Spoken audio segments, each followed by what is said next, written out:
우리의 삶을 전쟁에 비유하곤 합니다. 우리는 전쟁과 같은 그러한 치열한 삶을 살고 있습니다. 더더욱 그리스도인은 신앙을 지키기 위해서 더 치열한 전쟁을 하고 있는 것과 같습니다. 군인은 모일 때, 함께 있을 때 가장 강한 것처럼 그리스도인도 모일 때 영적으로 가장 강한 그 힘을 갖게 됩니다. 오늘도 주님 안에서 그리스도의 군사로서 우리는 함께 했습니다. 기도로 시작하겠습니다. 선하시고 거룩하신 아버지 하나님, 이 시간 하나님 앞에 그리스도 안에서 성령의 도우심을 힘입어 저희가 함께 모였습니다. 우리를 고아처럼 버려두지 않고 세상 끝날까지 함께 하시겠다는 약속의 말씀처럼 이 시간 주 성령께서 주관하시는 자림을 믿고 더욱 살아계신 주님께 모든 것을 의지합니다. 이 마지막 때 시대를 분별하고 매일의 삶을 주의 용사로 살 수 있도록 연약한 우리를 붙잡아 주시고 우리 일상을 통해 하나님의 영광을 나타내 주시기를 주님께 간구합니다.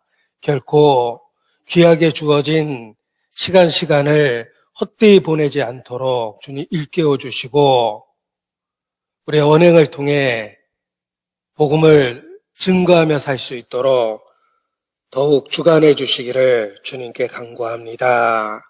우리에게 주신 소중한 육신의 가족 모두가 영원한 영적 가족이 될 수 있도록 주님 축복해 주시고 우리에게 속한 모든 자에게 주의 강한 손길로 더욱더 붙잡아 주시기를 주님께 기도합니다. 주 예수를 믿으면 너와 내 집에 구원 얻으리라는 그 약속의 말씀이 우리 가족 모두에게 이루어질 수 있도록 그리스도 안에서 축복해 주시옵소서.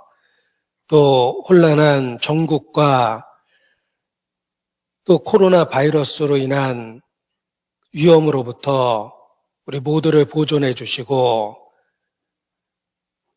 영과 육을 지켜주시기를 주님께 간구합니다. 생업의 현장에도 함께해 주셔서 어려운 가운데 지켜주시고 필요한 모든 것으로 채워주시기를 주님께 간구합니다.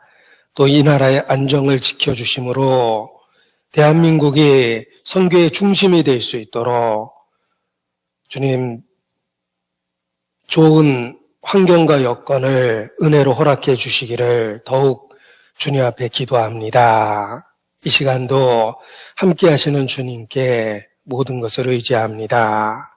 주의 진리로만 가르쳐 주시고 병들고 어그러진 것 주의 능력으로 고쳐주시며 우리 모두 더욱더 삶의 변화를 가질 수 있도록 우리 심령의 역사에 주시기를 주님께 기도합니다.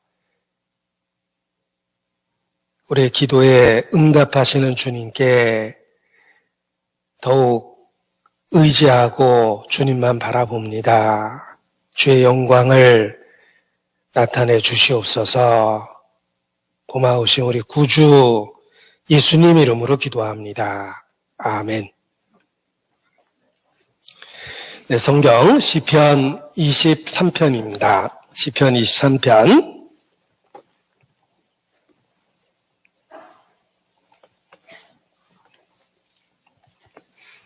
1절부터 제가 읽어드리겠습니다. 시편 23편 1절 말씀부터 제가 읽어드리겠습니다.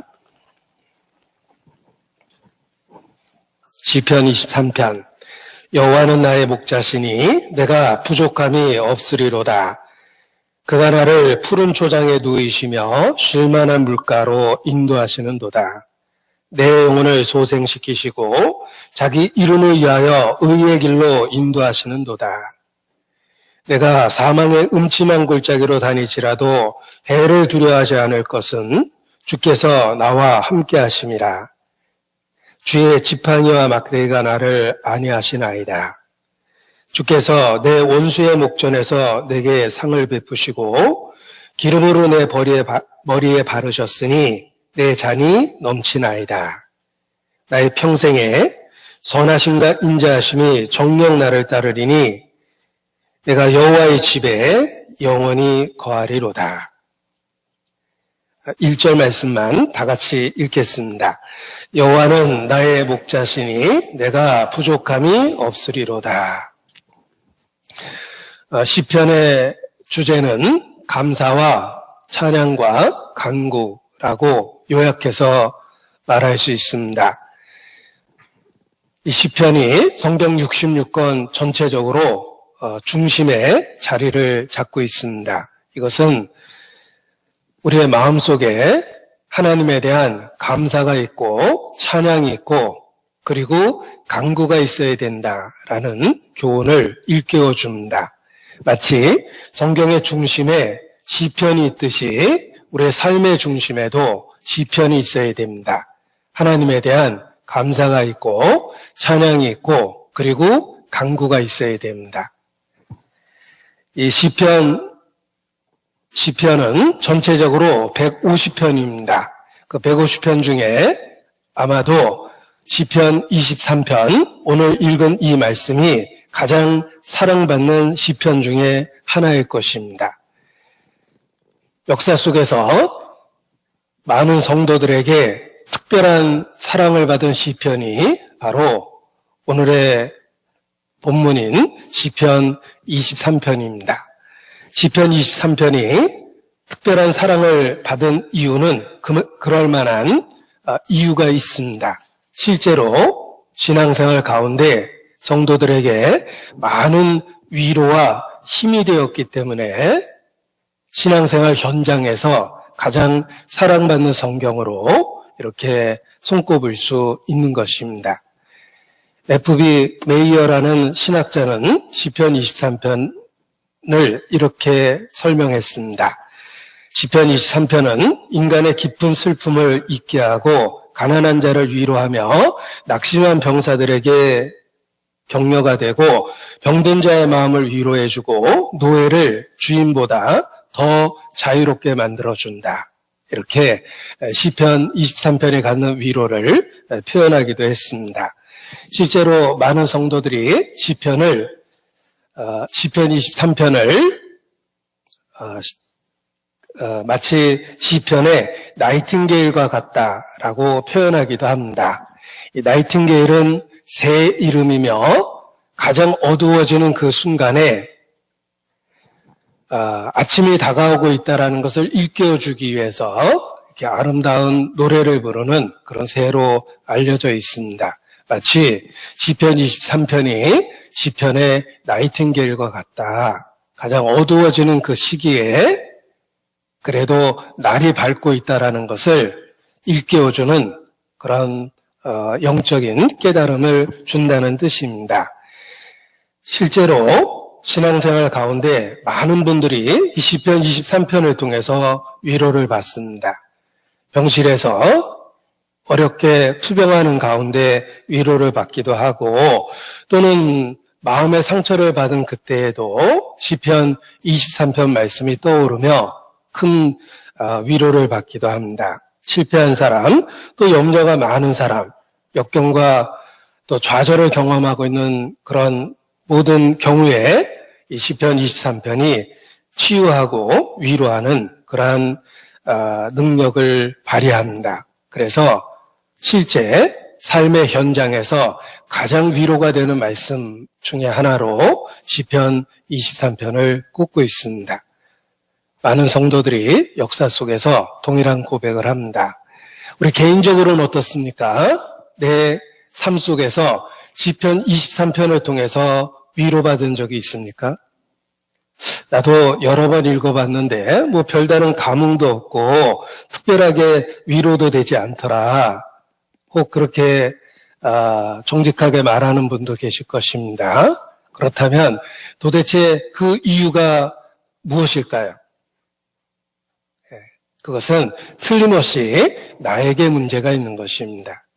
이미 신실한 많은 성도에게 위로와 힘을 준 말씀이 나에게는 별 감흥이 없고 위로가 되지 않는다면 말씀에 문제가 있는 것이 아니고 자기 자신에게 문제가 있는 것입니다.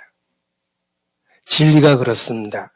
역사 속에서 복음, 진리라고 표현할 수 있는 그 복음의 메시지를 듣고 수많은 사람들의 삶이 변했고 순교도 불사했습니다. 그런데 나는 그럴 마음도 없고 그럴 용기도 없다.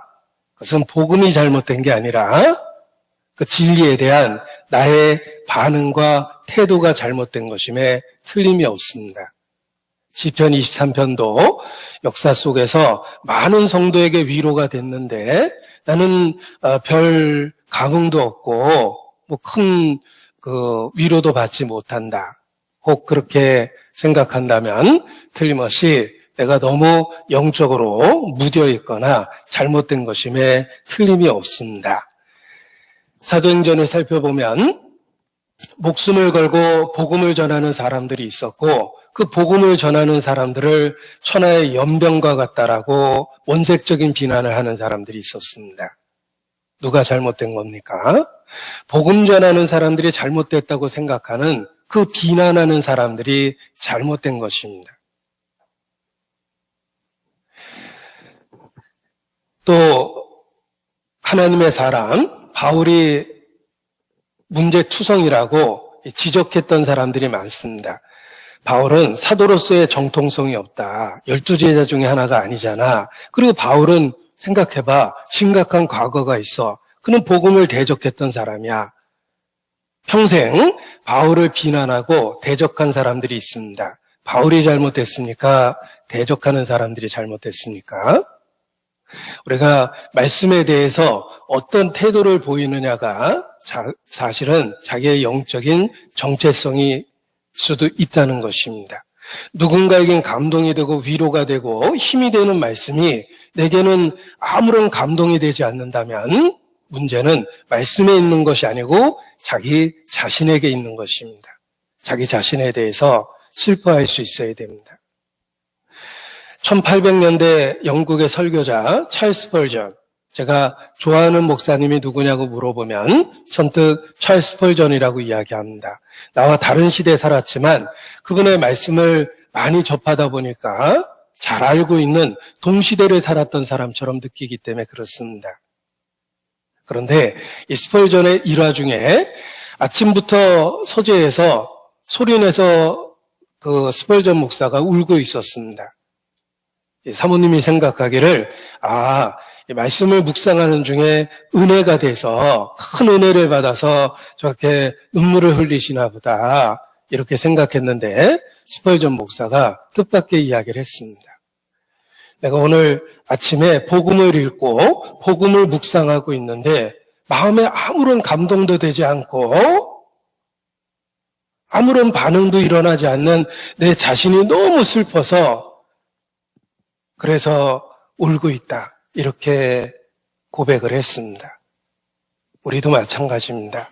우리가 늘 진리에 대해서 반응하는 건 아닙니다. 때로는 어떤 말씀 속에 큰 감동을 받기도 하지만 너무나 많이 진리 앞에서 우리는 무감각하고 무반응할 때가 많습니다. 그것이 현재의 내 영적 상태가 많이 병들고 잘못됐다는 증거입니다. 병든 상태를 문둥병에 비유합니다. 문둥병의 첫 번째 특징은 감각이 없어진다예요. 그러면서 살이 썩고 수족이 잘려나가는 것입니다. 영적으로 그렇습니다. 우리가 영적으로 심각한 질병에 걸리면 진리에 대한 감각이 없습니다. 그래서 마땅히 울어야 될 때 울지 않고 마땅히 즐거워할 때 즐거워하지 않고 무반응, 무감각합니다. 그래서 찬송을 들어도 무슨 찬송을 들었는지 기억도 못하고 성경을 읽는다고 펼쳐놨는데 덮는 순간에 어디를 읽었는지 기억조차 못합니다. 자신의 영적 상태를 슬퍼해야 됩니다. 애통하는 자가 위로를 받기 때문에 그렇습니다. 시편 23편은 신앙의 현장에서 많은 성도들에게 큰 위로를 준 말씀입니다. 병상에서 위로를 받았고 상처받은 그 순간에 시편 23편이 위로를 했습니다. 우리도 영적 감각을 잃지 않도록 그렇게 하나님 앞에 더욱더 깨어 있어야 됩니다. 오늘 본문이 시편 23편이기 때문에 혹 뜻밖이라고 생각할 분도 계실 겁니다. 왜냐하면 제가 동일한 시편 23편으로 작년 12월 15일 말씀을 전하기 시작하면서 똑같은 본문으로 4번이나 이미 말씀을 드렸기 때문입니다. 4번이나 말씀을 드렸는데 뭘 할 말이 또 있을까? 그것도 신기하시죠? 네, 그런데 말씀을 듣다 보면 신기한 게 아니고 은혜라는 걸 깨달을 것입니다. 오늘 시편 23편으로 5번째 말씀, 주께서 나를 아니하시나이다 라는 제목으로 말씀을 드리고자 합니다. 자, 시편 1절은 누구든지 자연스럽게 기억하실 겁니다. 여호와는 나의 목자시니 내가 부족함이 없으리로다. 예. 여호와는 나의 목자더래요. 이렇게 사투리로도 한번 읽어본 기억을 갖고 있을 것입니다. 자, 시편 23편은 6절로 이루어진 짧은 시편입니다. 그럼에도 불구하고 가장 많이 나오는 단어가 나라는 단어입니다. 이 나라는 말이 원어를 분석하면서 읽어보면 17번이나 나옵니다. 6절밖에 안 되는 짧은 말씀 속에 나라는 말이 17번이나 나옵니다. 나의 목자 나를, 나에게 내가, 나는 내 머리 위에 내 잔이 넘치나이다. 나와 함께 하나이다. 내가 영원히 거하리로다. 이 나라는 말이 시편 23편 짧은 글 속에 17번이나 나옵니다. 시편 23편은 다윗의 시라는 표제가 붙어 있습니다. 다윗은 목동이었습니다. 오랫동안 아비의 양을 치었던 목동입니다. 그는 목동의 경험을 통해서 하나님은 나의 목자다라는 확실한 삶의 경험을 가진 겁니다. 그래서 나라는 말을 17번이나 자연스럽게 반복한 것입니다. 그는 삶의 현장, 목동이었습니다. 양을 치는 일을 하면서 하나님의 보이지 않는 손길을 수없이 발견한 겁니다. 그래서 여호와는 나의 목자시니 자신도 양을 치고 있습니다. 그 양을 치는 목자로서의 자신의 소임을 다하면서 하나님하고의 관계가 깨달아진 겁니다. 삶의 현장에서 경험적으로 깨달았기 때문에 나라는 개인적인 표현이 많이 있게 된 것입니다. 우리도 그렇습니다. 우리가 하나님과 동행한다라는 경험을 그저 주일날 교회에 와서 경험하려고 하면 썬데이 크리스찬이 됩니다. 일상의 삶 속에서, 가정에서, 생업의 현장에서 그 모든 일들을 통해서 뒤편에 있는 하나님을 경험할 수 있습니다. 날씨가 더워지니까 날씨 생각을 하면서 자연스럽게 하늘을 쳐다봤고 하나님을 기억하니까 이 나를 둘러싼 푸른 하늘이 하나님의 품처럼 보였습니다. 그리고 지구를 생각했고 태양을 생각했습니다. 태양으로부터 지구로 쏟아지는 많은 유해한 것들이 있습니다. 지구는 오존층에 의해 둘러싸여 있고 그리고 대기권을 갖고 있기 때문에 태양으로부터 오는 유해한 것들을 차단하고 인간에게 필요한 것들이 지구에 쏟아지게 돼 있습니다. 대기권이 있고 오존층이 있기 때문에 지구는 철저하게 태양으로부터 보호되고 있는 것입니다. 유익된 것만 받고 있습니다. 하나님 앞에 내가 받는 은혜를 생각했습니다. 하나님의 여러 속성 중에 우리에게 치명적인 것이 있습니다. 하나님의 공의대로 우리를 판단하시면 우리의 삶은 그날로 끝이 날 겁니다. 그런데 그리스도라는 은혜가 우리를 감싸고 있어서 우리에게 은혜를 주시고 자비를 주시는 것입니다. 그래서 매일의 삶이 유지되고 있는 것입니다. 모든 순간에 하나님을 마음에 품고 살면 모든 것에서 하나님을 볼 수 있습니다. 예수님 당시 백부장이 있었습니다. 가버나움의 한 백부장이 하인이 병이 들었습니다. 아랫사람임에도 불구하고 그 하인을 정말 걱정하고 사랑했습니다. 그 중풍병이 든 하인을 위해서 로마의 백부장이 예수님 앞에 부탁을 드리려고 가까이 나왔습니다. 그리고 내 하인이 병들었으니 제발 고쳐달라고 이렇게 요청을 합니다. 예수께서 기꺼이 일어나서 같이 가자고 말씀하셨습니다. 그런데 백부장이 놀라운 이야기를 합니다. 다만 말씀으로만 하옵소서 나는 주께서 내 집에 들어오심을 감당치 못하겠나이다. 예수님이 직접 움직이니까 너무 그게 황공하고 감당할 수 없다라고 고백을 합니다. 예수님을 얼마나 높이 인정하고 있는지 알 수 있습니다. 그리고 말씀으로만 하옵소서 예수님에게 단지 말씀만 해도 그런 능력이 있을 거라는 걸 확실히 믿었습니다. 어떻게 백부장이 이러한 믿음을 고백합니까? 백부장 스스로 말합니다.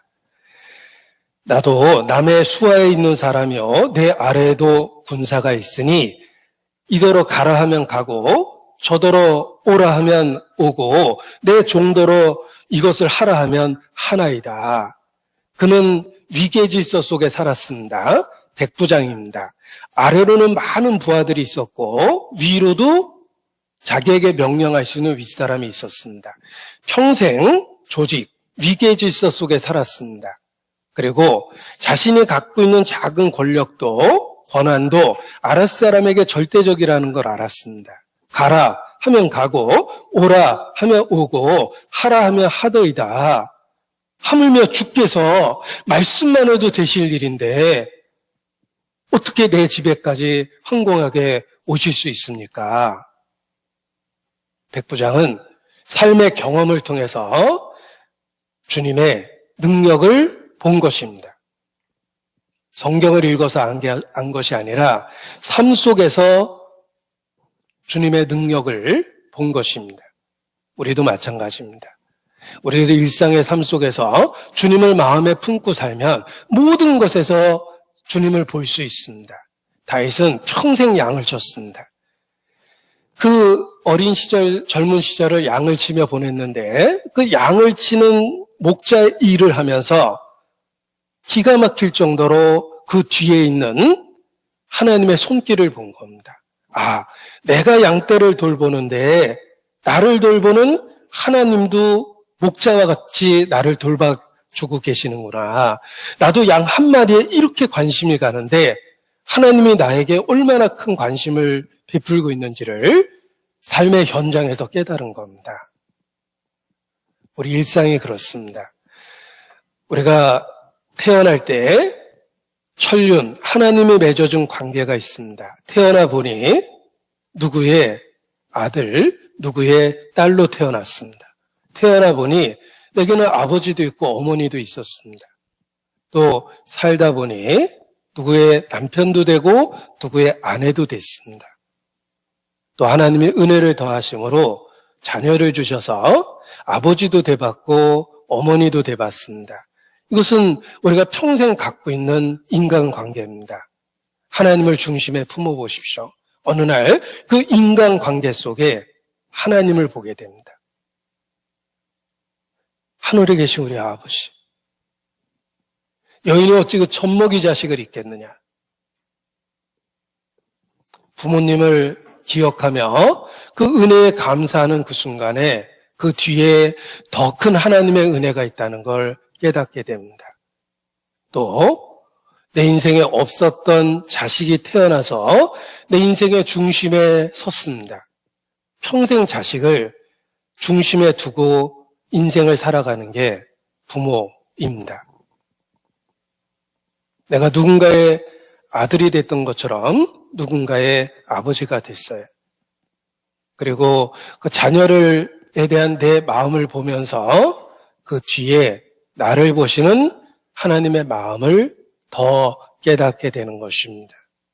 다윗이 그랬습니다.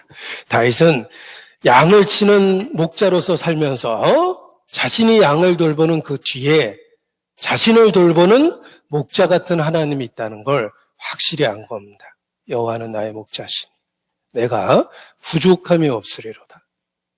삶의 현장에서 하나님을 경험한 것입니다. 우리도 마찬가지로 하나님을 중심에 품고 살면 교회에 왔을 때 하나님 기억나는 게 아니라 매일의 삶 속에서 내가 경험하는 모든 일들 속에서 하나님을 보게 됩니다. 그래서 나의 주시며 나의 하나님이시니다. 주님은 나의 모든 것입니다. 라는 고백을 하게 되는 것입니다. 다윗은 목자의 생활을 통해서 하나님하고의 관계가 지극히 개인적이라는 것을 경험적으로 알았기 때문에 17번이나 나라는 말을 반복한 겁니다. 마찬가지입니다. 우리도 중심에 하나님을 품으면 내 삶의 모든 것에서 하나님을 볼 수 있습니다. 그리고 하나님과의 개인적 관계가 얼마나 소중한지를 더 깨닫게 됩니다. 목자로서 다윗은 양 하나하나에 대한 관심을 가질 수밖에 없었습니다. 그것이 목자의 마음입니다. 그 양의 특징 하나하나를 목자가 기억하고 저게 내 양인지 옆집 다른 목자의 양인지를 기가 막힐 정도로 구별해냅니다. 사랑과 관심이 구별할 수 있게 된 거예요. 하나님의 마음이 그렇습니다. 하나님은 우리 개인을 소중히 보십니다. 각 사람에게 비치는 빛이라는 말씀처럼 하나님은 우리 개인에 대한 관심이 있고 우리 한 사람 한 사람에 대한 이름을 부르십니다. 수없이 많은 별들도 하나님이 각각 이름을 부르시나니 각각 우주에 모래 같은 별이 있다라고 이야기하는데 모래알같이 많은 별들을 하나님은 그냥 묶어서 동서남북 방향을 따져서 1분단, 2분단, 3분단, 4분단 이런 식으로 기억하는 게 아닙니다. 각각의 이름을 부르십니다. 하물며 별들의 이름을 부르시는 그분은 우리 각 사람을 하나하나 구별해서 기억하십니다. 그것이 성경이 증거하는 하나님의 사랑입니다. 우리 각 사람에 대한 하나님의 사랑입니다. 국가도 국민이라고 전체로 하나로 묶어놓고 개인의 인격을 말살하는 국가가 있습니다. 공산주의가 그렇죠. 국가라는 전체적인 개념 아래 인민 하나하나의 삶을 파괴하는 겁니다. 그게 공산주의고 역사 속에 제국주의가 그러해 있습니다. 국가가 전쟁을 결정해서 국민 하나하나를 사지로 몰아넣는 거예요. 내가 결정한 게 아닌데 국가가 결정해서 전쟁터에서 살인 기계가 됩니다. 국가가 국민을 사지로 몰아넣는 거예요. 역사는 우리에게 교훈해 줍니다. 국민이라는 큰 개념만 갖고 국민 하나하나의 삶을 파괴하는 불행한 역사가 얼마나 많습니까? 하나님은 그렇게 세상을 통치하지 않습니다. 우리 한 사람 한 사람의 삶에 관여하시고 한 사람 한 사람과의 관계와 사귐을 가지십니다. 그래서 신앙은 단체로 갖는 것이 아니라 우리 개인이 가져야 되는 것이며 하나님하고의 관계는 지극히 각 사람, 개인이 가져야 되는 관계입니다. 그것을 예수께서 3년 반의 공생애를 통해서 충분히 입증하셨습니다. 예수님은 대중만 상대하신 것이 아니라 일상의 삶 속에서 각 사람을 대하셨습니다. 그래서 예를 들면 내가 거듭나야 되겠다라는 놀라운 말씀도 니고데모와의 1대1의 대화 속에서 하신 말씀입니다. 사마리아 여자도 1대1로 만나 주셨습니다. 삭개오가 왜 감격했습니까? 평생 돈을 붙잡고 살았던 삭개오의 마음속에 예수님을 만나자마자 돈에 대한 욕심이 없어졌어요. 내 재산의 절반을 가난한 자에게 주겠습니다. 어떻게 그런 마음이 들었습니까? 예수님은 삭개오를 개인적으로 알고 있었기 때문입니다. 삭개오야, 내려오라. 내가 오늘 네 집에 유하여 하겠다. 삭개오의 이름을 알고 있었고 그 개인적 사정을 잘 알고 있었어요. 그래서 삭개오가 감격했고 삶의 변화를 가진 것입니다. 하나님의 사랑은 지극히 개인적입니다. 목자가 양을 그렇게 돌봅니다. 양 떼를 돌보지만 양 하나하나에 대한 관심을 갖습니다. 독수리가 먹이를 노리고 공중에서 왔다 갔다 합니다. 그걸 발견한 목자는 바로 양떼를 확인합니다. 혹시 내가 한눈 파는 사이에 양 하나라도 낚아챘을까 봐 그 순간에 양떼의 숫자를 확인합니다. 목자의 마음이 그렇습니다. 우리를 향한 하나님의 마음이 그렇습니다. 결코 우리를 대중이라는 집단으로 대하는 게 아니라 각 사람에게 관심을 주시고 은혜를 주시고 사랑을 주시는 겁니다. 믿음은 하나님과의 개인적 관계를 갖는 것입니다. 그러한 목자의 마음을 확실히 엿볼 수 있는 말씀 중에 하나, 시편 23편에 표시하시고 누가복음 15장을 보겠습니다. 잃어버린 양 한 마리에 대한 이야기입니다. 누가복음 15장 4절입니다.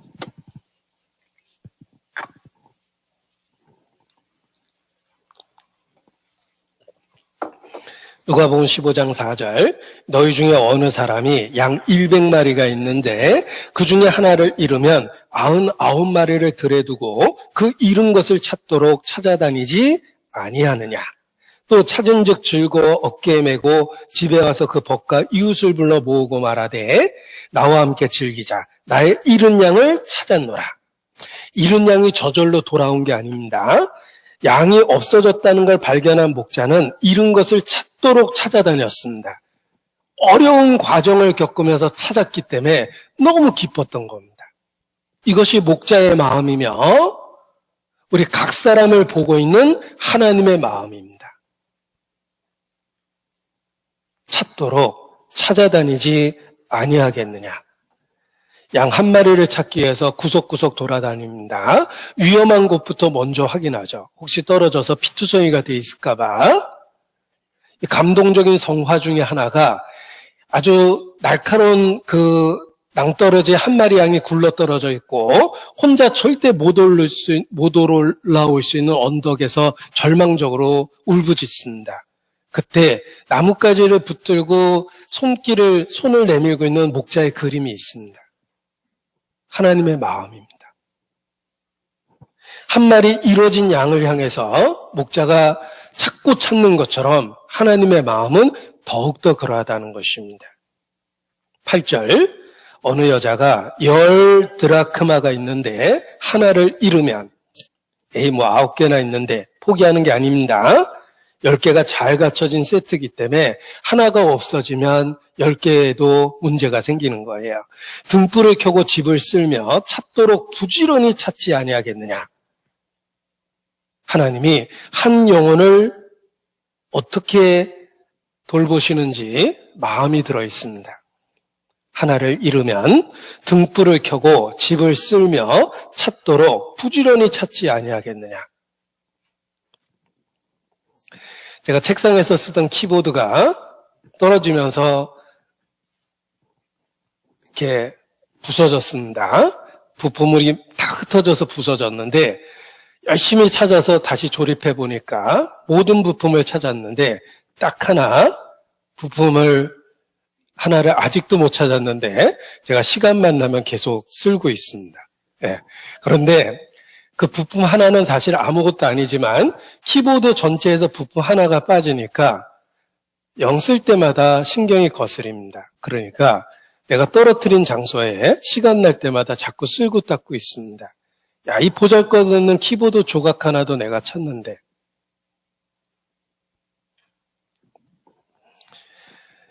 제가 반지를 끼고 있었는데 어느 날 반지가 사라졌습니다. 그래서 반지를 찾기 시작했는데 언제 잃어버렸는지조차 기억이 안 나서 제가 옛날 그 설교 테이프를 역추적을 했어요. 그래서 저때 설교할 때 반지가 있었구나. 그래서 그날부터 내 모든 동선을 확인하기 시작했습니다. 반지 하나 찾으려고 내가 보통 다니는 동선을 다 확인했어요. 그런데 못 찾았습니다. 얼마나 낙심했는지 모릅니다. 그래서 포기했어요. 마음에 이제 깨끗이 내가 찾을 만큼 찾았는데 누군가 꼭 필요한 사람이 주워서 잘 썼으면 좋겠다. 이렇게 그냥 마음을 넓혀버렸는데 그 순간에 반지가 눈에 딱 보였어요. 할렐루야. 포기한 순간에 반지가 딱 보였어요. 제가 이렇게 상자 한편에다 이렇게 세워놔가지고 그게 구석에 가려서 안 보였던 건데 이미 찾을 만큼 시간 투자를 많이 했는데 내가 포기한 순간에 반지가 보였습니다. 그런데 이제 내 스스로 생각을 했습니다. 일상입니다. 키보드 한 조각도 내가 그렇게 열심히 찾았고 반지 하나도 의미가 있다고 생각하고 가치가 있다고 생각했기 때문에 내가 그렇게 열심히 찾았는데 주님이 나를 구원하실 때 그렇게 찾아주셔서 마침내 내가 구원을 받은 거구나. 그렇다면 내가 다른 이뤄진 또 하나의 영혼을 보고서 어떻게 대해야 될까? 적어도 반지 찾는 거 이상의 노력은 기울여져야 되지 않을까? 잃어버린 반지는 그렇게 열심히 찾았는데 내가 이뤄진 영혼에 대해서 몇 마디 하고 반응 없다고 믿음은 모든 사람의 것이 아니야 라는 매정한 말로 그냥 포기해야 될까? 아니면 살아있는 순간 살아있는 그 자체가 기회이기 때문에 정말 눈물로 호소해야 될까? 그런 생각을 하고 교훈을 받았습니다. 양 한 마리도 찾도록 돌아다니지 않느냐? 너 10 드라크마 있다가 동전 하나 잃어버려도 쓸고 닦고 찾지 않느냐? 하물며 하나님의 마음을 보라라는 뜻입니다. 다윗은 목자로서 경험적으로 안 거예요. 양 한 마리 한 마리가 얼마나 의미 있는지 알고 있었기 때문에 하나님이 자기 자신에 대해서 어떻게 대하시는지를 안 겁니다. 여호와는 나의 목자시니 내가 부족함이 없으리로다. 개인적인 신앙을 고백하게 된 것입니다. 이러한 말씀 속에서 우리를 찾는 하나님의 마음을 충분히 볼 수 있습니다. 에스겔 34장입니다.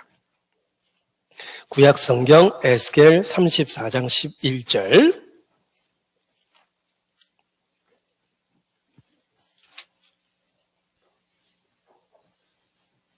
(1205페이지입니다) 에스겔 34장 11절 1205페이지입니다.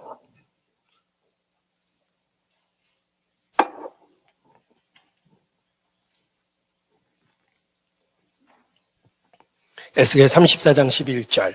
나 주 여호와가 말하노라. 나 곧 내가 내 양을 찾고 찾되 목자가 양 가운데 있는 날에 양이 흩어졌으면 그 때를 찾는 것 같이 내가 내 양을 찾아서 흐리고 캄캄한 날에 그 흩어진 모든 곳에서 그것들을 건져낼지라. 목자가 흐리고 캄캄한 날에, 그러한 날에 양떼를 찾아서 이리저리 돌아다니는 모습처럼 하나님이 우리를 그렇게 찾고 찾는다고 말씀하셨습니다. 인생 70이요 80입니다. 내가 나이 50에 주님을 만났다면 50년 동안 주님이 찾아서 결국 구원을 받은 거예요. 얼마나 오랫동안 찾으셨는지 비로소 나중에 알게 됩니다. 찾고 찾아서 마침내 주님을 만나게 된 겁니다. 여호와는 나의 목자십니다. 양 한 마리 한 마리 찾고 있는 목자와 같습니다. 어진 목자 내 주 예수 이 몸 붙드사 푸른 초장 물가로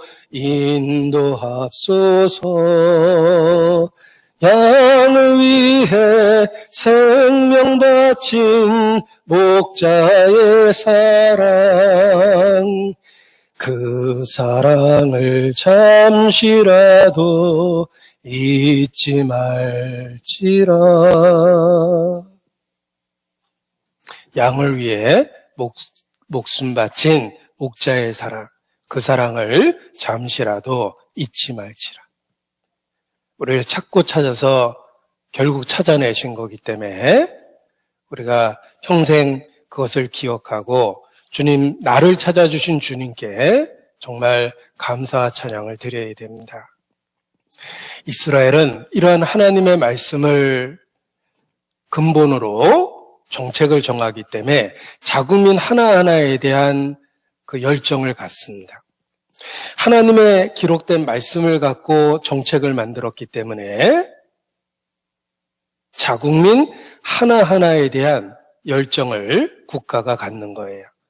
그래서 2011년 이스라엘의 길라드라는 평범한 병사 하나가 납치되었을 때 그를 석방시키기 위해서 아랍포로 1027명을 기꺼이 풀어준 겁니다. 적 27명을 다시 잡으려면 얼마나 큰 노력이 필요합니까? 그들은 다시 체포돼야 될 사람들이에요. 그럼에도 불구하고 길라드라는 병사 하나를 데려오기 위해서 국가는 기꺼이 그 수고를 감수하겠다고 결정했어요. 1027명을 풀어줬습니다. 한 병사를 위해서. 그게 이스라엘의 특징이에요. 이스라엘은 자국민 하나하나에 대한 보호를 하며 죽었다고 확인되기 전까지는 결코 포기하지 않고 혹 살해되면 반드시 국가가 대신 보복을 해줍니다. 그게 이스라엘의 정책이에요. 1982년 레바논 전쟁 당시 아라두 중위가 행방불명됐습니다. 죽었다는 증거가 없기 때문에 아직도 이스라엘의 정보부 모사드는 아라두 중위를 찾습니다. 전담 부서가 있고 끊임없이 아라두 중위를 찾습니다. 죽었다는 증거가 없다. 1982년도 행방불명된 아라두 중위를 상징적 인물이 됐어요. 국가는 당신을 포기하지 않습니다. 아라두 중위처럼. 1973년 10월 전쟁 시나이 반도에서 이스라엘 젊은 병사들이 수없이 죽었고 사막의 모래에 유해가 묻혔습니다. 모래에 묻혀진 유해는 바람이 불어서 지형의 변화가 생기기 때문에 바다에서 시체 찾는 것처럼 어렵답니다. 그런데 1973년 10월 전쟁 때 죽은 유해를 아직도 찾습니다. 국가가 존재하는 한 국가를 위해서 싸우다 죽은 병사 하나하나를 잊지 않는다. 그런 뜻입니다.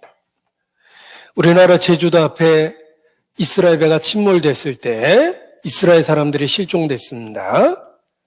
수색대가 와서 찾을 때까지라는 무한정의 기간을 놓고 망망대해에서 시체를 찾은 이야기도 유명합니다.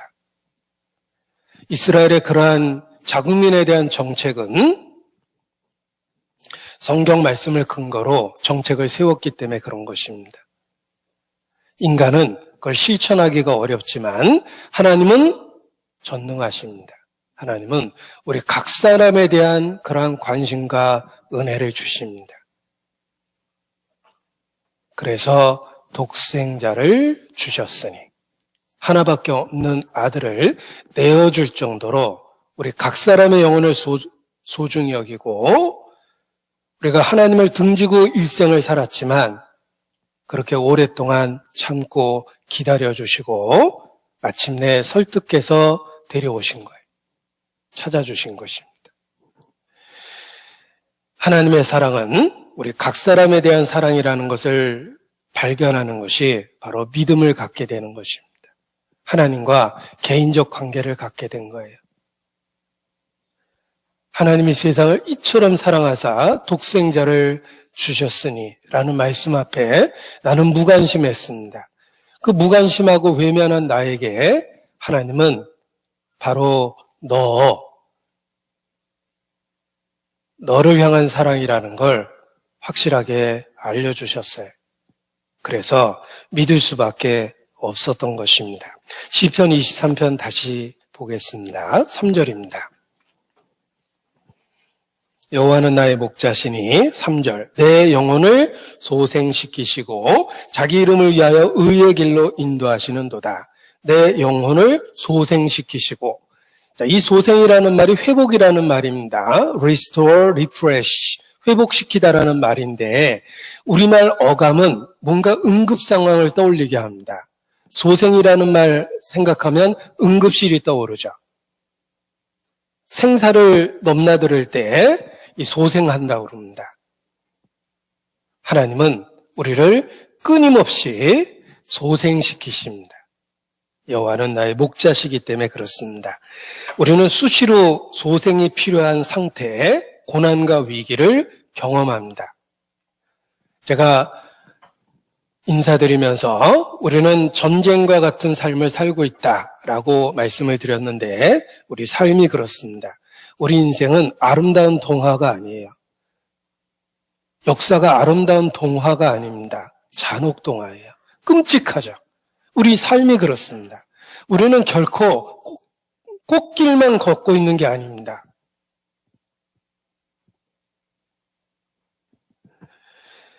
우리는 매일의 삶 속에서 소생이 필요합니다. 우리 인생 자체가 고난의 연속이기 때문에 그렇습니다. 내가 주님을 만난 이후, 하나님의 자녀가 된 이후에도 나는 여전히 세상에 있고 여전히 삶은 고달프고 힘듭니다. 우리 삶은 그냥 핑크빛 대로를 걷고 있는 게 아니에요. 꽃길을 걷고 있는 게 아니라 우리 인생 자체가 사망의 음침한 골짜기가 너무나 많습니다. 사는 것 자체가 그렇게 쉬운 게 결코 아니라는 건 우리가 경험적으로 알 수 있습니다. 전쟁을 겪고 젊은 나이에 남편을 잃어버렸고 아이들만 달랑 남았습니다. 뱃속에는 유복자도 있었고 그 전쟁의 와중에 아이를 낳았어요. 대책이 없습니다. 젊은 남편은 전쟁터에서 죽었습니다. 그녀에게 제일 쉬운 것은 죽음입니다. 죽고 싶었을 겁니다. 그러나 죽음보다 더 어려운 선택을 했는데 아이들을 보고 살겠다고 결심을 한 거예요. 그래서 그 어려운 시절에 살아냈고 그 덕분에 아이들이 자라서 새로운 세대를 만들었습니다. 전쟁을 겪은 세대만 그런 것이 아니라 우리도 동일한 치열한 전쟁과 같은 삶을 살고 있습니다. 구원받은 이후에도 우리는 겪을 건 다 겪어요. 경제적인 불황이 있다면 똑같이 어렵고 전염병 확산이 되면 같이 위험하고 같이 투병합니다. 겪을 건 다 겪고 있어요. 우리의 삶에 소생이 필요합니다. 그냥 놔두면 정말 죽을 것 같아. 그런데 여호와는 나의 목자시기 때문에 내 영혼을 소생시키십니다. 늙은 야곱이 이집트 바로 왕 앞에 섰습니다. 나이가 몇 살이냐고 물어보죠. 야곱이 대답하기를 내 나그네 길의 세월이 130년이니이다. 나의 연세가 얼마 못 되니 우리 조상의 나그네 길의 세월에 미치지 못하나 험악한 세월을 보냈나이다. 야곱은 130세 동안 살면서 자기 인생을 험악한 세월을 보냈나이다. 이렇게 짧게 표현합니다. 야곱만 그런 게 아니에요. 어떤 의미에서는 더 치열한 삶의 경쟁이 치열해진 세상을 우리가 살고 있습니다. 단순히 생존해야 될 문제가 아니라 우리의 24시간은 너무나 복잡하고 우리를 번민케 하는 것들 투성입니다. 우리도 이렇게 뒤돌아보면 내 나그네 길의 세월이 우리 조상들의 삶에 미치지 못하지만 그래도 우리 삶도 험악한 세월을 보냈나이다 라고 고백할 수밖에 없습니다. 하나님을 부정하는 이 세상은 정글과 같습니다. 정글은 약육강식의 법칙이 있습니다. 강한 자가 살아남고 우리는 그 가운데서 살아내기 위해서 맹수를 피해야 되는 약한 짐승처럼 그렇게 모질게 힘들게 살 수밖에 없습니다. 험악한 세월을 보낼 수밖에 없어요. 그러나 우리에게 필요한 것은 소생입니다. 날마다 살아가야 될 힘을 받아야 되는 거예요. 누구에게 어떻게 받겠습니까? 여호와는 나의 목자시니 내 영혼을 소생시키십니다. 하나님이 소생시키십니다. 백세 인생이라고 사람들은 말하지만 저는 그렇게 백세라는 말은 너무 끔찍하잖아요. 우리 아들한테 미안해서 그렇게 못 살 것 같아요. 인생 70이요 80이라고 그랬는데 앞으로 내가 살 날을 생각해 보면 조금만 더 참으면 되겠다라는 생각을 해봅니다. 그래서 스스로에게 도서가 그동안 고생 많았어. 조금만 더 힘내봐. 얼마 안 남았어. 조금만 더 참아봐. 얼마 안 남았어. 이런 이제 스스로에게 그런 말도 해봅니다. 그리고 생각했습니다. 자, 우리가 살고 있는 세상은 꽃길이 아닙니다. 전쟁과 같은 삶을 앞으로도 살아야 되는데 중요한 것은 내가 결코 홀로 있지 않다는 것입니다. 구원받은 이후에 뭐가 달라졌습니까? 내가 예수님을 믿기 전에는 인생을 고군분투했어요. 영적 고아입니다. 그냥 혼자 살아내야 됐습니다. 예수님 믿은 이후 임마누엘 약속이 주어졌어요. 이제는 혼자 사는 게 아니라 주님이 나와 함께 하십니다. 나는 야생을 떠도는 잃어버린 양이 아니에요. 든든한 목자 아래에 있는 돌봄을 받고 있는 양입니다.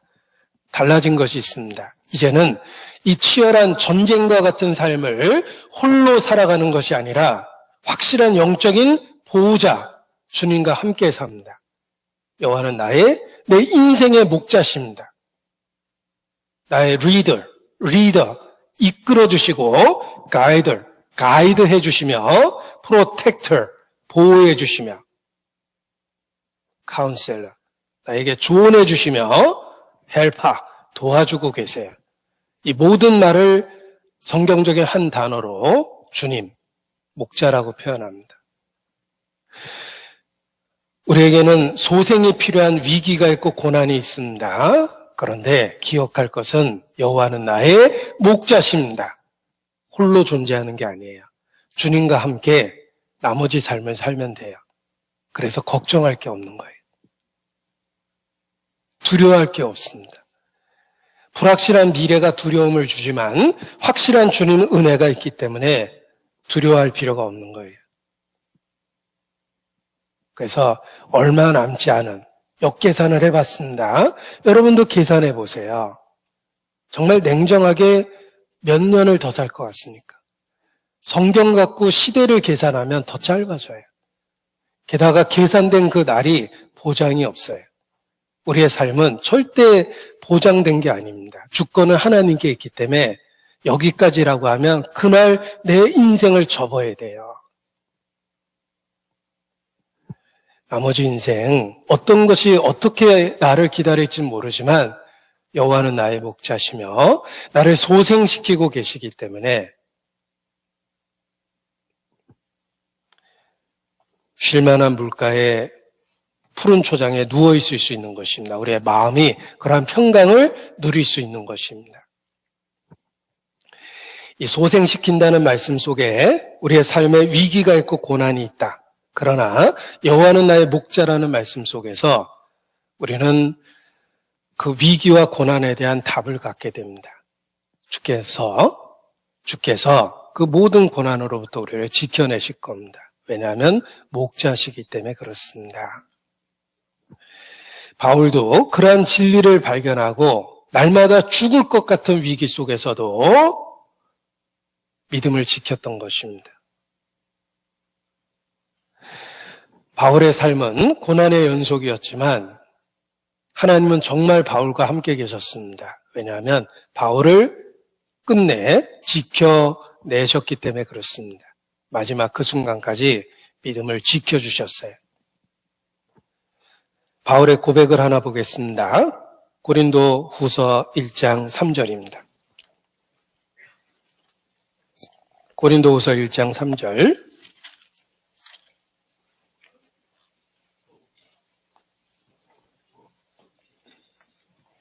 고린도후서 1장 3절입니다. 큰일 날 뻔했습니다. 여기 보고 있는 시계가 서 있었는데 오늘 하마터면 하루 종일 말씀드릴 뻔하셨어요. 제가 여기 제 시계를 풀러놨습니다. 큰일 날 뻔했습니다. 아직도 시간이 많이 남았네. 은혜네. 막 그러고 있었는데 시계가 고장이 났네요. 큰일 날 뻔했습니다. 자, 고린도후서 1장 3절 함께 읽겠습니다. 찬송하리로다. 그는 우리 주 예수 그리스도의 하나님이시여 자비의 아버지시여 모든 위로의 하나님이시며, 예수님은 주님은 모든 위로의 하나님이십니다. 그래서 4절에 우리의 모든 환난 중에서 우리를 위로하사. 자, 모든 환난 예외가 없습니다. 우리가 겪고 있는 모든 일은 양을 살피는 목자의 시각에 있는 거예요. 주님의 시각에 있습니다. 보고 계세요. 모든 환난, 모든 위로 예외가 없습니다. 우리가 겪고 있는 크고 작은 일들은 모든 위로 속에 들어있어요.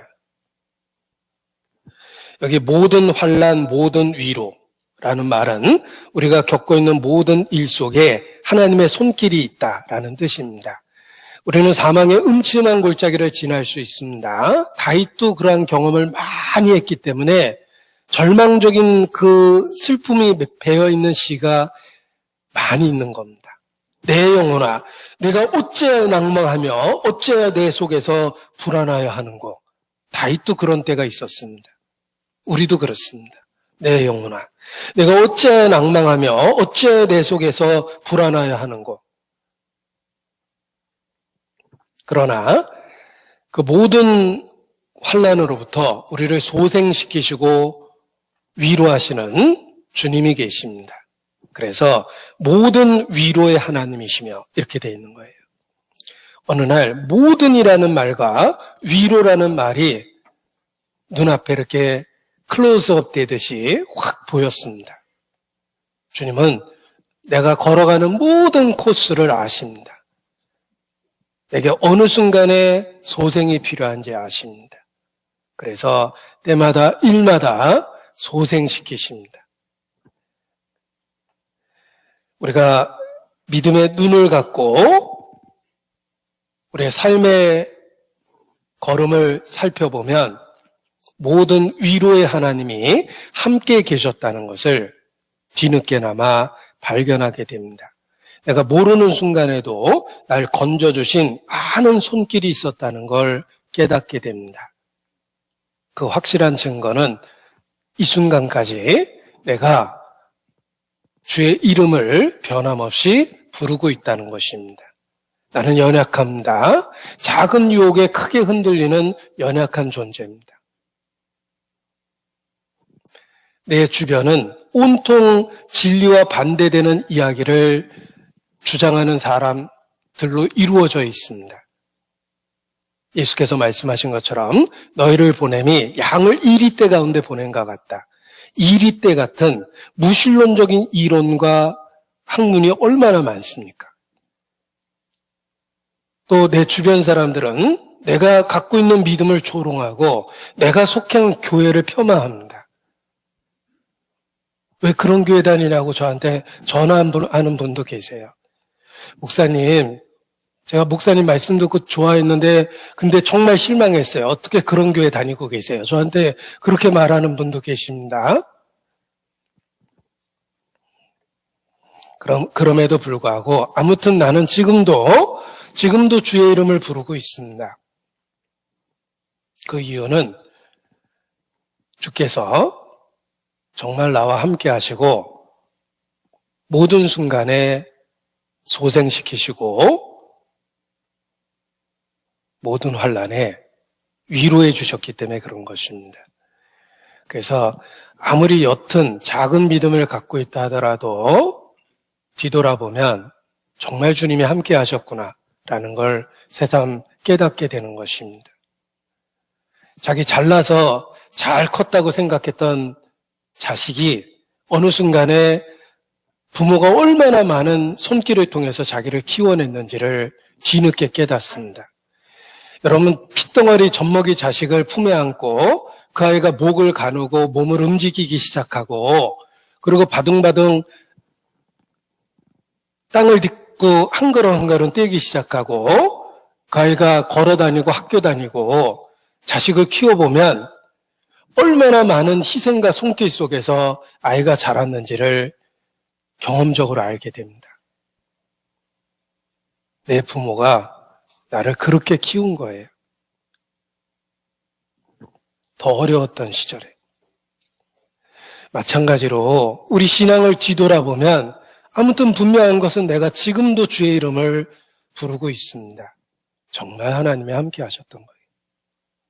너무 늦게 발견해서 평생 불효의 삶을 살면 안 됩니다. 이제라도 함께 하신 손길을 발견하고 감사와 찬양을 드리는 것이 마땅합니다. 지금까지 지내온 것 주의 크신 은혜라. 지금까지 지내온 것 주의 크신 은혜라. 노래하는 것이 마땅합니다. 찬송 가사도 그런 가사가 유달리 더 마음에 남았습니다. 오늘 숨을 쉬는 것 감사, 나를 구원하신 것 감사, 내 뜻대로 안 돼도 주가 인도하신 것 모든 것 감사. 주님 감사해요, 주님 감사해요.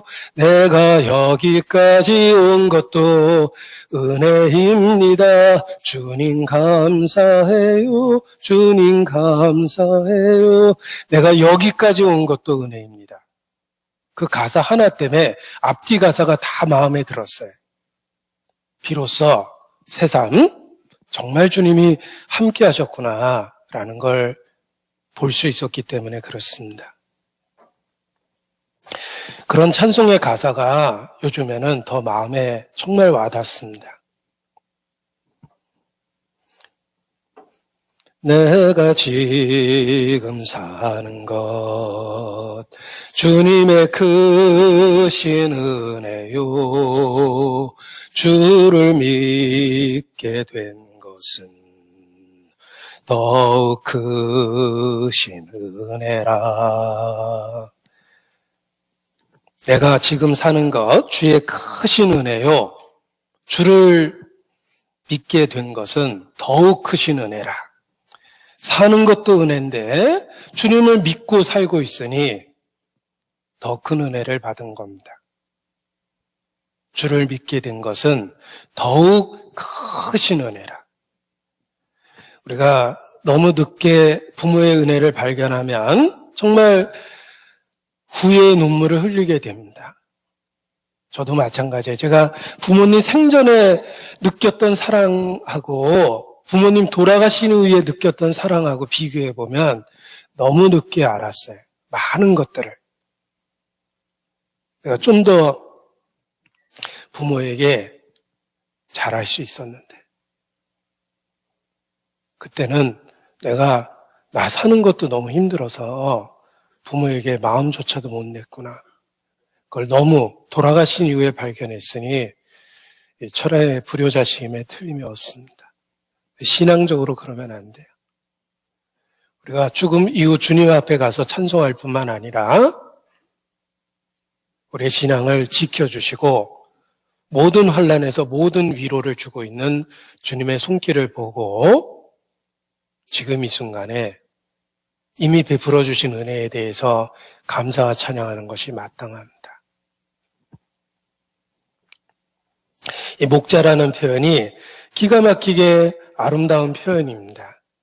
그 양떼를 돌보는 선한 목자의 모습 속에 하나님의 마음이 들어있기 때문에 그렇습니다.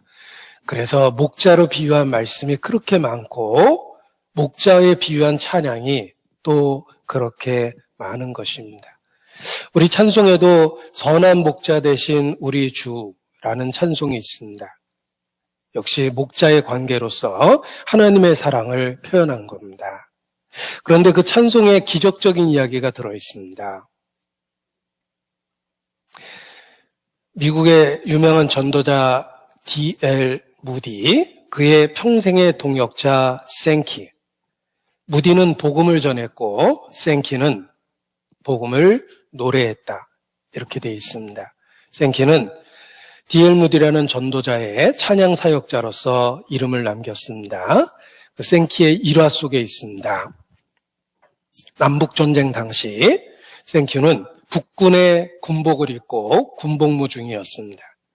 전쟁통에 있었는데 생키가 보초를 쓰고 있는 그 순간에 남군의 병사 하나가 공적을 올리려고 적진 깊숙이 들어왔습니다. 그래서 보초 쓰고 있는 북군 병사에게 총을 겨눴습니다.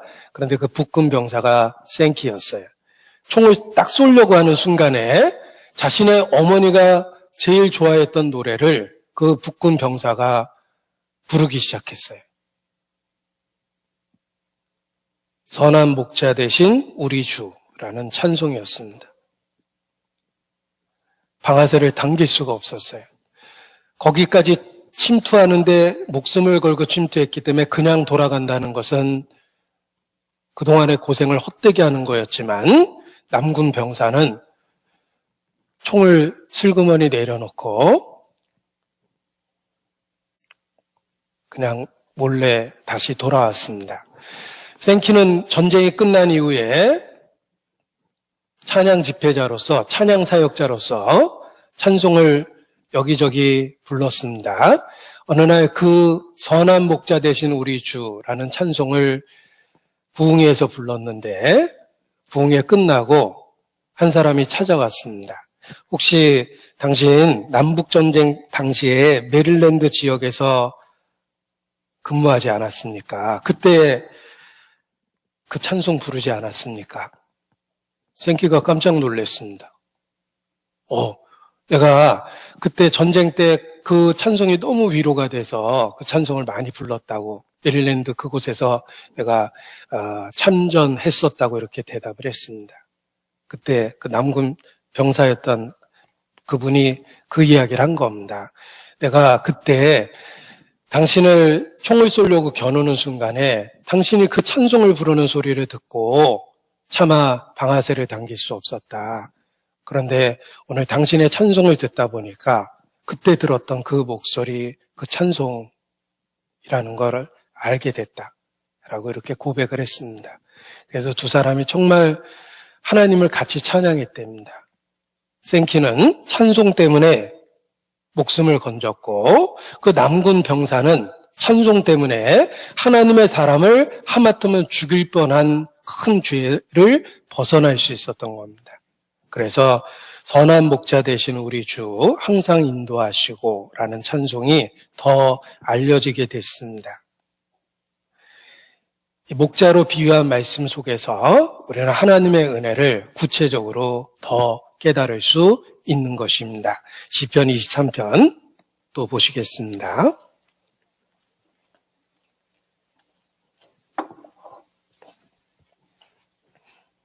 4절. 내가 사망의 음침한 골짜기로 다닐지라도 해를 두려워하지 않을 것은 주께서 나와 함께 하심이라. 주의 지팡이와 막대기가 나를 안위하시나이다. 주께서 나와 함께 하시며 나를 안위하시나이다. 이것이 목자의 구체적인 손길입니다. 나의 목자 되신 주님이 어떤 손길로 우리를 인도하십니까? 나와 함께 하시며 나를 안위하십니다. 그래서 하나님의 보호와 하나님의 임재, 하나님의 함께 하시고 하나님이 위로하신다, 보호하신다. 나와 함께 하시며 나를 안위하신다. 이것이 목자로서 우리를 돌보시는 하나님의 모습입니다. 하나님이 함께 하시며 안위하십니다. 나와 함께 하시며 나를 안위하십니다. 그래서 영어로는 God's presence, 하나님의 임재라고 그러죠. And protection, presence and protection. 하나님이 함께 하시며 하나님이 보호하신다. 이것이 목자의 모습이다라고 이야기합니다.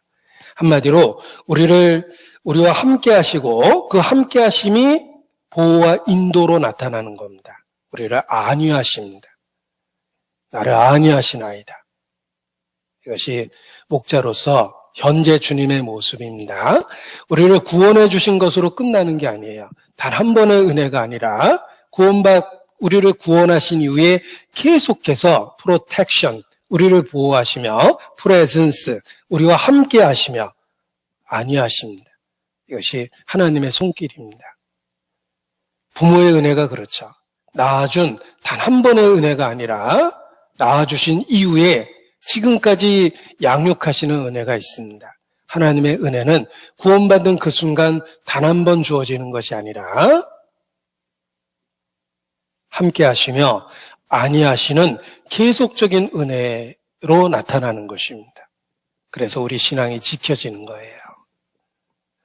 구원받고 보호받는 이 몸, 주님의 사랑 받고 산다네. 구원받고 보호받는 이 몸, 주님의 사랑 받고 산다네. 이것이 돌봄을 받는 우리의 모습입니다. 하나님은 우리에게 영적인 것만 갖고 도와주시는 게 아닙니다. 우리의 모든 것을 관여하시고 모든 것에 하나님의 은혜가 있습니다. 그래서 가정도, 우리에게 가정이 얼마나 소중합니까? 내게 주신 은혜에 가정을 보살피는 은혜가 있고 가족을 보살피는 은혜가 있고 우리의 시간의 대부분은 삶의 현장에 있습니다. 생업의 현장에서 도와주시는 은혜가 있고 내 삶의 모든 순간에 하나님의 임재가 있고 보호가 있다는 것입니다. 주께서 나와 함께 하시며 나를 안위하시나이다. 가정에서도, 가족관계에 있어서도, 직장에서도, 사업의 현장에서도 내가 어디 있든지 하나님은 나와 관계된 모든 것에 함께 하시며 안위하십니다. 이것이 목자로서 하나님의 모습입니다. 여기 안위하시나이다. 주께서 나를 안위하시나이다. 이 안위라는 말이 영어 번역에는 comfort라는 단어를 쓰는데 위로해 주다라는 뜻입니다. 그런데 그 안위하신다는 말의 어감은 어루만지고 쓰다듬고 만져주고 터치하고 이런 뜻이에요. 주께서 나를 안위하시나이다. 쓰다듬어주고 만져주고 이렇게 보듬어주는 모습입니다. 우리 어린 시절 이렇게 다치면은 아파서 어쩔 줄을 모르는데 엄마가 끊임없이 만져주죠. 상처를 호해주고 엄마의 따뜻한 입김도 느껴지고 손길도 느껴지면서 통증을 잊어버립니다. 그래서 어렸을 때 배 내놓고 자다가 배가 아프면은 어머니 손 약손이라는 말 들어보셨죠? 다 이렇게 보듬어주고 어루만져주면서 통증을 견뎌내는 것입니다. 이 안위한다라는 말이 그런 뜻이에요. 하나님이 우리를 터치하신다는 뜻이에요. 쓰다듬어주고 어루만져주고 보듬어준다는 모습입니다. 곁에서 힘을 불어넣어주다. 이게 안위하다라는 말의 정확한 뜻입니다. 주께서 나를 안위하시나이다. 그 서양 사람이 부르는 찬송 중에 He touch me, 그가 나를 터치하신다라는 그런 찬송이 있는데 그 표현 자체가 너무 은혜가 됐던 적이 있습니다. 하나님이 우리를 터치하세요. 이렇게 쓰다듬어주고 어루만져주는 것입니다. 엘리야가 낙심했습니다. 얼마나 힘들었으면 엘리야가 죽기를 구합니다. 거짓 선지자 850명하고 맞짱 뜬 선지자예요. 우리 17대 1의 전설을 갖고 있는 분들이 계시는데 엘리야는 850대 1의 맞짱을 뜨신 분이에요. 대단한 선지자죠. 그 대단한 선지자도 너무 힘들었을 때 연약해졌어요. 죽었으면 좋겠다고 하나님 앞에 부르짖습니다. 그때 천사가 나타나서 한 첫 번째 행동은 잔소리한 게 아니에요. 야, 너 그 정도밖에 못하냐? 정말 엘리야 너에게 실망했다라고 책망하거나 꾸짖은 게 아닙니다. 천사는 죽기를 구하는 엘리야를 천사가 나타나서 어루만집니다. 그리고 다시 나타나서 또 어루만집니다. 터치해 준 거죠. 쓰다듬어 준 거예요. 친밀함을 보여준 거예요. 천사는 하나님의 사역자며 하나님의 손길입니다. 하나님이 그를 어루만져 준 거예요. 인간적 한계에 부딪혀서 죽기를 구하는 엘리야. 하나님은 그를 어루만지셨습니다. 위로해 주셨습니다. 그래서 소생시키시고 정말 엘리야로서의 삶을 살게 만들어 주시고 나중에 영광 중에 산채로 불병거타고 승천케 하셨습니다. 엘리야에게만 그러한 게 아닙니다. 지금도 죽기를 구하는 우리에게 하나님은 어루만져 주십니다. 목자시기 때문에 그렇습니다. 주께서 나를 안위하시나이다. 어루만지는 하나님의 은혜가 있습니다. 예수님은 선한 목자이기 때문에 우리를 버려두지 않고 끊임없이 상처를 어루만져 주십니다. 주께서 나를 안위하시나이다 라고 사실을 일깨워주고 있습니다. 우리는 하나님의 안위하심을 받고 신앙을 지키고 있는 것입니다. 자, 그런데 우리가 겪고 있는 어려움이나 고통이나 슬픔이 꼭 외부적인 건 아닙니다. 자, 슬픈 얘기인데 우리가 겪고 있는 고난이나 어려움, 슬픔이 꼭 외부적으로 온 건 아닙니다.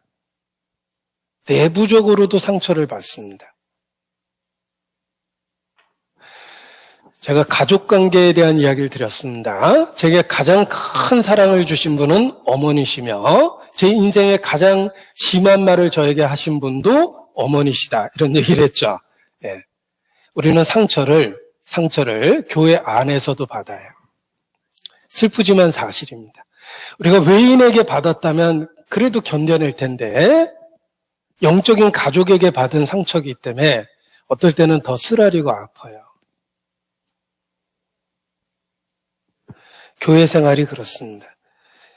이 교회는 각각 전혀 다른 사람이 그저 동일하게 주님을 믿는다는 이유 하나만으로 함께 했습니다. 그러니까 갈등이 없을 수가 없어요. 제가 친구는 비슷한 사람끼리 사귑니다. 같은 학교를 나왔거나 나이대가 비슷하거나 뭐 성격이 비슷하거나 이렇게 친구는 골라서 내 취향대로 만들어서 사귀었는데 교회는 선택이 아니에요. 가족처럼. 내가 태어나서 뭐 형을 선택한 게 아니고 삼촌을 선택한 게 아닙니다. 태어나 보니까 가족관계가 있었던 것처럼 교회가 그렇습니다. 교회는 너무 다양한 사람이 모였어요. 내가 한 번도 경험해보지 못했던 성격을 갖고 있는 분도 있고 그래서 교회 안에서 받는 상처가 많습니다. 교회만 그런 게 아니라 생각해보면 모든 집단이 그래요. 모든 조직이 그렇습니다. 조직은 사람들의 모임이며 다양한 사람들의 모임은 서로 간의 갈등을 유발시킬 수밖에 없어요. 죄인은 혼자 있어도 사는 게 고달픈데 죄인이 모여 있으니 얼마나 더 많은 트러블이 생깁니까? 우리는 불행하게도 교회 안에서 성도 간에도 서로 상처를 주고받고 고통을 받습니다. 양떼가 그렇습니다. 양떼가 자기들끼리 막 친한 게 아니에요. 자기들끼리 맨날 들이받고 긴장관계를 갖고 적대관계를 갖고 자기들끼리 서로 경쟁하고 막 그럽니다. 마찬가지로 우리가 교회 생활을 하다 보면 성도 간에 긴장 관계가 생기고 감정이 서로 상할 때도 있고 경쟁 관계가 생길 때도 있고 그래요. 그런데 목자 되신 주님은 그 모든 것에서 우리를 안위하십니다. 주님은 그것을 다 알고 있기 때문에 그렇습니다. 양떼를 관찰해 보면 서로 들이받기도 합니다. 서로 싸우기도 합니다. 서로 경쟁하기도 합니다. 또 치명적인 것은 양떼 안에 몇몇의 잘못된 리더가 나타나서 자기를 따르게 해서 그룹 간의 갈등을 조장하는 거예요. 국가로 치면 보수냐 진보냐 좌파냐 우파냐 하고 진영을 나누고 자기 편을 만들고 국가를 엉망을 만드는 겁니다. 역사가 심판할 겁니다. 제가 정치 얘기하자면 또 다른 2시간이 필요하기 때문에 생략하고, 그런데 아무튼 양떼가 그렇다는 겁니다. 자기들끼리 잘못된 리더를 만나면 꼭 무리를 져서 다니고 서로 묘한 경쟁 관계와 긴장 상태를 유발합니다. 고난과 고통을 바깥에서만 받는 게 아니라 안에서도 받는다라는 거예요. 필립 켈러라는 목자 출신의 목사가 있습니다. 정말 양을 쳐본 사람이 하신 말씀인데, 양떼를 관찰해 보면 요 늙은 암양이 문제랍니다. 늙었다는 말은 이게 그 삶의 경륜이 많은 거예요. 달고 다른 거죠. 고집이 셉니다. 그리고 자기를 추종하는 양떼를 잔뜩 만들어 놓고 다른 양들을 끊임없이 들볶는데, 관찰해 보니까 수백 번 들이받는 어떤 양을 딱 찍어 놓고 요즘 말로 왕따시키는 거죠. 목자가 관찰해 보니까 수백 번을 들이받더래요. 그런데 교회 안에서도 동일한 일이 생길 수 있다는 거예요. 괜히 우리끼리 상처받고 갈등하고 경쟁 관계를 느끼고 막 그럽니다. 그런데 기억할 것은 목자는 주님이시며 주님은 다 알고 계세요. 누가 어떤 양을 들볶는지, 누가 어떤 양을 들이받는지 목자는 압니다. 다행인 것은 양은 공격용 무기가 없습니다. 저는 궁금했습니다. 양에게도 뿔이 있을까? 네이버에게 물어봤습니다. 양은 보통 뿔이 없습니다. 염소는 이렇게 뿔이 있죠. 들이받을 수 있는 뿔이 있는데 양은 보통 뿔이 없지만 어떤 양 종류는 특히 순양은 뿔이 있는데 들이받는 용이 아니라 이렇게 동그랗게 휘어진답니다. 살상용 무기가 아니래요. 양은 공격용 무기가 없어요. 그나마 다행이죠. 우리가 서로 갈등은 하지만 치명적인 무기는 정말 양이라면 쓰지 않는다라는 뜻이에요. 가족이 그렇습니다.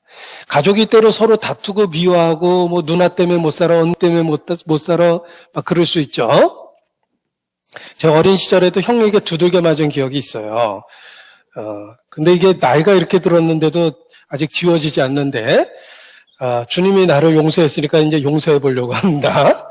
근데 아무튼 형에게 두들겨 맞은 기억도 있어요. 나이 차도 별로 몇 살 안 지기 때문에 화가 나면 툭하면 대들었습니다.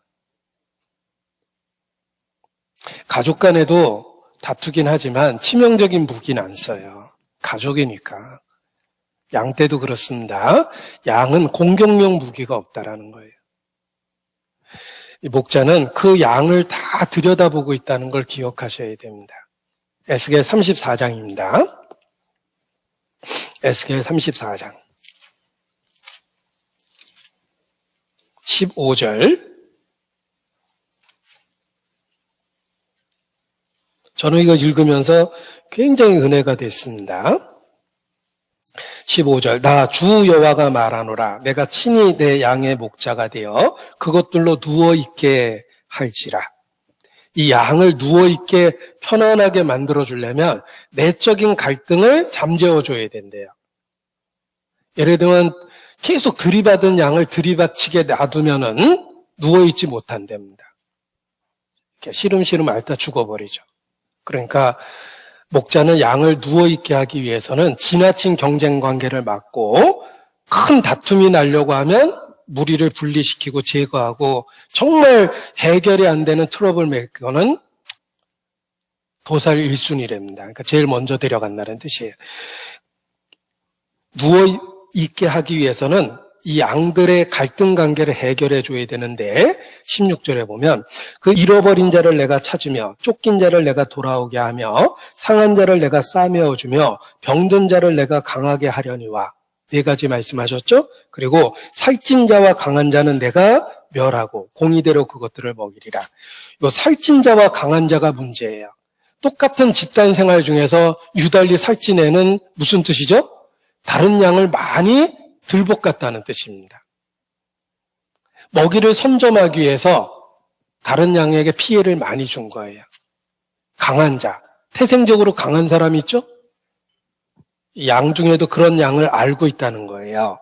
그 다음에 17절, 나 주 여호와가 말하노라 나의 양떼 너희여 내가 양과 양의 사이와 수양과 수염소 사이에 심판하리라. 양과 양이 갈등하는 것도 알고 있고 양과 염소, 이건 다른 종류입니다. 다른 종류가 교회에 들어와 있다는 것도 알고 있다는 거예요. 구원도 못 받고 그냥 본성대로 교회를 휘젓는 사람이 있을 수도 있다는 거예요. 큰 재벌이 교회에 구원받았다고 교회에 오신 경우가 있었습니다. 그런데 몇 년 안 돼서 교회를 온통 휘저어놨어요. 재력 갖고.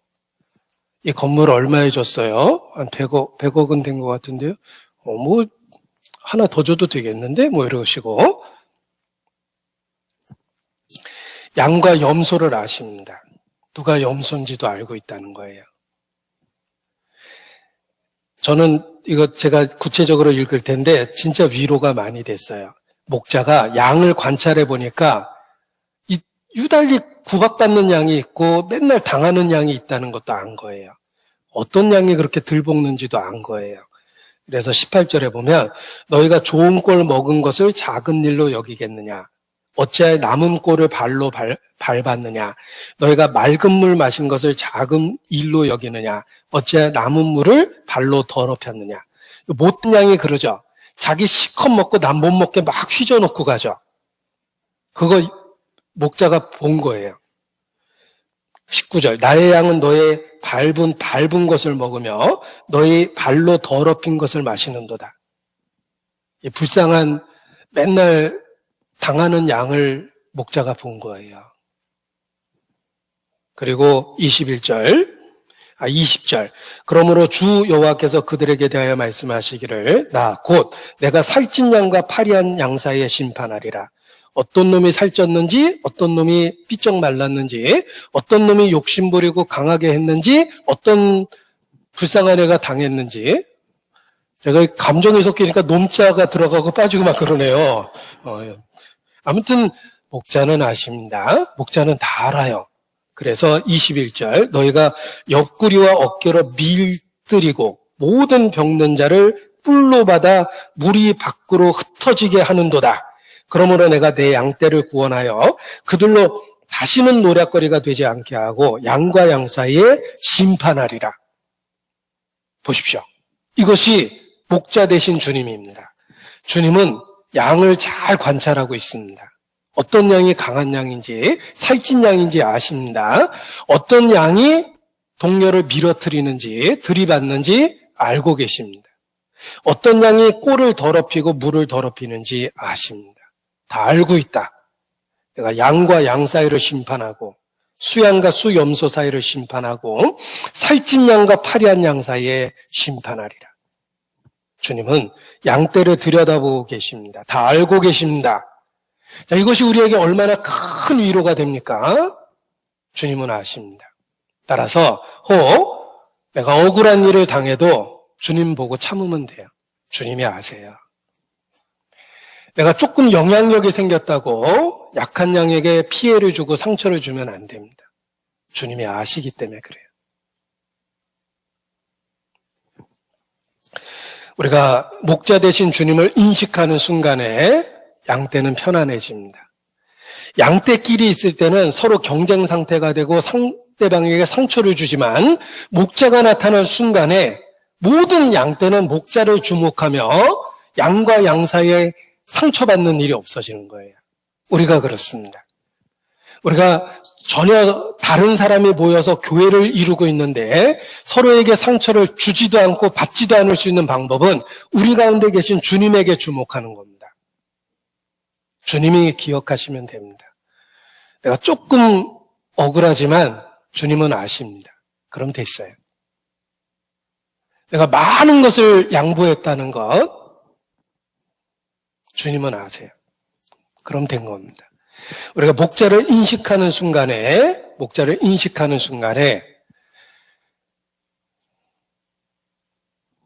쓸데없는 경쟁 관계가 없어지고 갈등 관계가 없어지고 우리가 그냥 가족, 영적 가족이라는 걸 일깨워요. 제 어린 시절에는 제가 5남매 중에 막내입니다. 얼핏 보면 다복하지만 구체적으로 들여다보면 다 경쟁 상대였어요. 특히 이렇게 5남매를 키우는 부모님은 툭하면 비교했습니다. 요즘에는 옆집 아이, 엄마 친구 아들 이거하고 많이 비교하지만 저희 집은 저희끼리 비교를 했어요. 예. 누구는 그런데 넌 왜 그러냐. 이렇게 많이 비교당합니다. 어린 시절 5남매는 제게는 결코 좋은 일이 아니었어요. 다 경쟁 상대였습니다. 뭐를 집안에 먹을 걸 가져와도 항상 부족했어요. 왜냐하면 일단 5등분을 해야 되니까 무엇이든지 부족했습니다. 그러면서 어린 시절에 그 가족 간의 갈등을 많이 겪었어요. 그런데 정말 어린 시절입니다. 어른이 돼서는 가족보다 소중한 게 없어요. 그리고 지금은 이해하는 마음이 더 크게 되니까 상처받을 일이 없어요.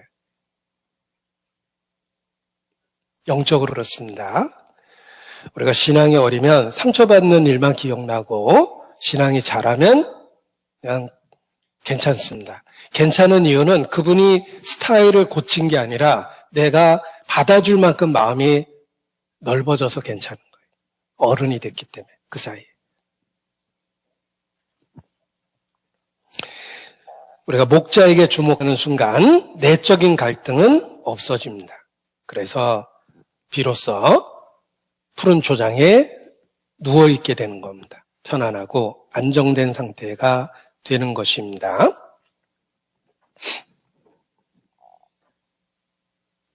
시편 23편입니다. 4절 내가 사망의 음침한 골짜기로 다닐지라도 사망의 음침한 골짜기가 있습니다. 기억할 것은 그때 주님은 함께 하십니다. 사망의 음침한 골짜기를 다니는 순간이 필요하고 주의 소생시키심을 절대적으로 필요로 하는 순간이 있습니다. 그때 무엇을 하시겠습니까? 우리 개인의 삶에 사망의 음침한 골짜기를 다닐 그때 소생이 필요한 그 순간에 우리가 해야 될 일이 있습니다. 환난 날에 나를 찾으라. 내가 너를 건지리니 내가 나를 영화롭게 하리라. 부르짖으라. 그리하면 응답함을 받습니다. 양이 위기에 처했습니다. 골짜기에 굴러 떨어졌습니다. 여기저기 부러지고 피가 납니다. 움직이기가 어렵습니다. 골짜기에 굴러떨어진 양은 가만히 있으면 죽는 거예요. 끊임없이 목자가 들을 때까지 울부짖어야 돼요. 우리의 신앙생활 중에 사망의 음침한 골짜기를 다닐 때가 있습니다. 지금 대한민국 역사가 그렇습니다. 울부짖어야 돼요. 여러분 가정에 위기가 생길 수 있습니다. 울부짖어야 돼요. 개인의 삶에 위기가 생길 수 있고 신앙의 위기가 생길 수 있습니다. 울부짖어야 돼요. 굴러떨어진 양이 할 수 있는 일은 슬픈 목소리로 울어대는 겁니다. 그래야지 목자가 달려와요. 우리의 삶에 고통과 고난의 순간에 우리가 해야 될 것은 울부짖는 거예요. 주님이 달려오실 때까지 울부짖어야 됩니다. 개인적으로 제가 부르짖는다라는 표현으로 정말 하나님께 기도해야 되겠다는 생각을 하는데, 이제 그런 마음을 일깨우면서 부르는 찬송이 있습니다. 하나님 앞에. 누구 들으라고 부르는 찬송이 아니라 하나님 앞에 제 마음을 표현하고 싶어서 부르짖는다라는 말 때문에 부르는 찬송이 있는데, 그 영어 가사가 Hear my humble cry. 나의 이 보잘것없는 부르짖음을 Hear my humble cry. 들으소서, 이런 내용이기 때문에 제가 그 찬송을 좋아합니다. 그 찬송을 소개해 드릴까 합니다. 제가 개인적으로 하나님 앞에 부르짖을 때 부르는 찬송이에요. 영어로 되어 있지만 제가 영어로 불러드리겠습니다. Pass me not, O gentle Savior, hear my humble cry. While not thou art calling, do not pass me by. Savior, Savior, hear my humble cry. While not thou art calling, do not pass me by. Savior, Savior, 주여, 주여, hear my humble cry. 나의 보잘것없는 부르짖음을 들으소서. 제가 그 찬송이 그 Hear my humble cry라는 말이 너무 마음에 와닿아서 그 찬송을 기도할 때, 정말 기도하고 싶을 때 그냥 혼자 하나님 앞에 스스로 부릅니다. 주님은 부르짖을 때 반드시 응답하십니다. 굴러떨어진 양이 할 수 있는 일은 딱 하나입니다. 부르짖는 거예요. 나의 보잘것없는 부르짖음에 주님은 응답하십니다. 왜냐하면 주님은 선한 목자시기 때문에 그렇습니다. 양을 위해 목숨 바친 선한 목자이기 때문에 보잘것없는 부르짖음에 주님은 귀를 기울이시고 반드시 응답하십니다. 주께서 나를 안위하시나이다. 매 순간 경험하게 됩니다. 기도하시겠습니다. 아버지 하나님, 소망 없었던 저희를 예수님 안에서 구원해 주신 것 진심으로 감사를 드립니다. 이 땅에서의 우리의 삶이 은혜에 합당한 삶이 될 수 있도록 매일의 삶을 주관해 주시옵소서. 또 사망의 음침한 골짜기를 다니는 그 순간에 우리를 안위해 주시고 또 소생시켜 주시기를 주님께 기도합니다. 또 교회 안에서 교제 가운데 크고 작은 상처로부터 우리를 지켜주시고 우리의 마음을 넓혀주심으로 형제자매를 섬길 수 있도록 주님 이끌어 주시기를 주님께 부탁을 드립니다. 코로나 확산으로부터 이 나라를 지켜주시고 정치적 혼란으로부터 이 나라를 보존하여 주시옵소서. 선교의 중심이 될 수 있도록 이 나라를 지켜주시기를 주님께 기도합니다.